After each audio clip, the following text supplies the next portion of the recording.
Good morning, day 7. Right, finishing strong for the week. 7 videos in 7 days.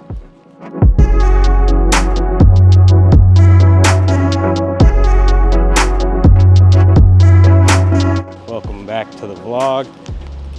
Day 7. So I challenged myself. 7 videos, 7 days. It's the first time I've ever posted that many in a row.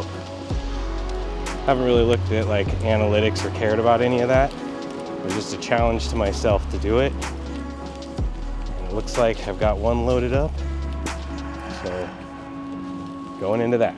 Feels good, feels accomplished. Setting goals and achieving them. More than just worrying about the results. Just like anything, I remember when I was learning photography, you kind of hit a phase with photography, I feel like, when you start. Basically, you go from, dude, I'm good. I can start selling this work. Man, all your friends and family just like, man, you're the best. Giving you kind of inflated confidence until you try to start selling your work. Trying to get out there. Start comparing yourself. Then you hit this, well, at least I did, moment of insecurity. But that also means moment of work, putting in the work. I think I spent about a good solid 2 to 3 years shooting almost every single day in Seattle, all around town, every night, racing out for sunset, trying to shoot sunrise before morning, just hungry. And to me, I think the results are paying off. I finally am in a place with photography that I feel confident. I don't care really too much about what everyone else is saying or doing. This is funny. I've never just like vlogged walking through an intersection. People are like, what is this guy? What is this guy doing this early? Putting in the time and the effort and you know, not worrying as much about instant results. In the long run, one way or another, things will work out. And another good example of that is I also really focused on learning how to edit properly instead of just going crazy following what my favorite photographer was doing, putting on. I didn't really use presets. That was definitely the low-hanging fruit. Kind of figured it out my own route, and that evolved to me actually becoming a retoucher, working in a photo studio. So hindsight, I haven't really become the professional photographer I kind of hoped for. Not to say that dream is over, but I'm in a whole nother avenue right now, and to be honest, it feels pretty good. And the hard work is paying off. Those late nights. Speaking of which, I was up till about midnight making this last video. It's currently 5 a.m. Feels good. I feel like I'm kind of just actually doing something, creating more than I'm consuming. I might watch a video when I get home from work, and then instant motivation to just get off the couch and onto the office chair. Nah, but it's good though. It definitely feels much better at night going to bed knowing I got work done. And I don't know how long I'll be able to ride this out, because definitely feeling like my old tired ways, but it's a different kind of tired. It's a good kind of tired, good energy. Starting to rain. I'll put you guys away.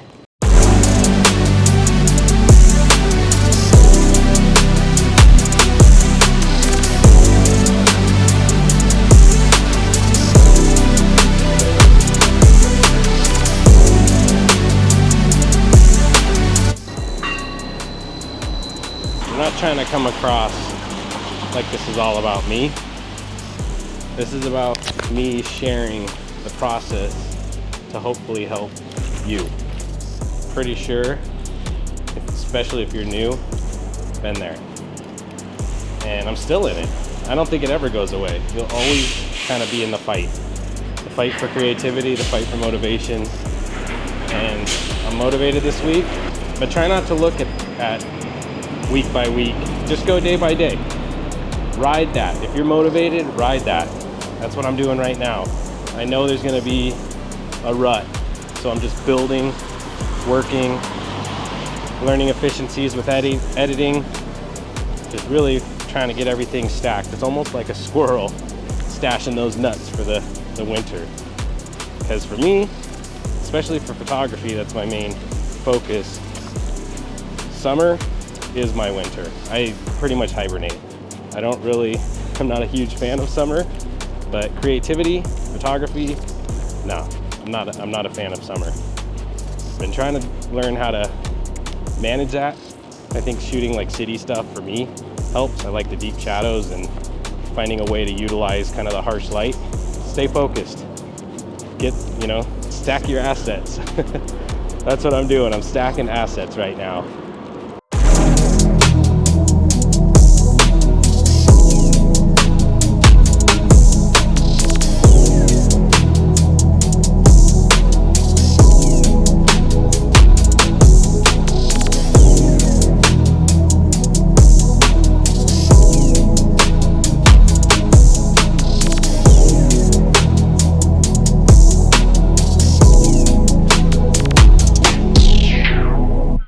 Thought I'd give a quick little tip, especially for new creators who maybe are starting to, generate a lot of assets. This is just what I do, and maybe it'll help someone. I have my hard drive open here, and I make an untitled folder. You can call it whatever you want. Basically, I make a whole bunch of little template folders in there, and I'll show you how this works. But yeah, so this will sort of lay out my folder structure. And when I go back and today's video that we're working on, I basically have folders that will represent what I need, my assets. So if I was doing a photography vlog, obviously my photos will go in here, all the video stuff I've shot.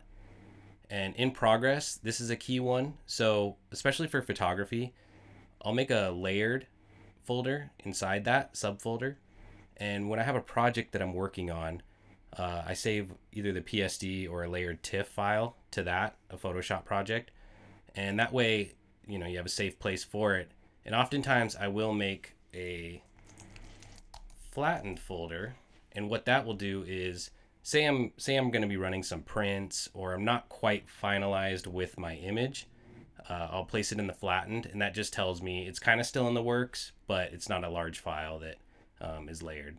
And then timeline export. So with DaVinci, sometimes I will export my timeline off my Mac, so that I can access it with my iPad when I'm at lunch or on a break and I just want to try to finish up a quick edit.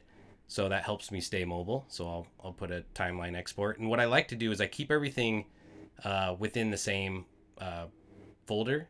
That way all the assets are linked and you're not breaking links when you're traveling.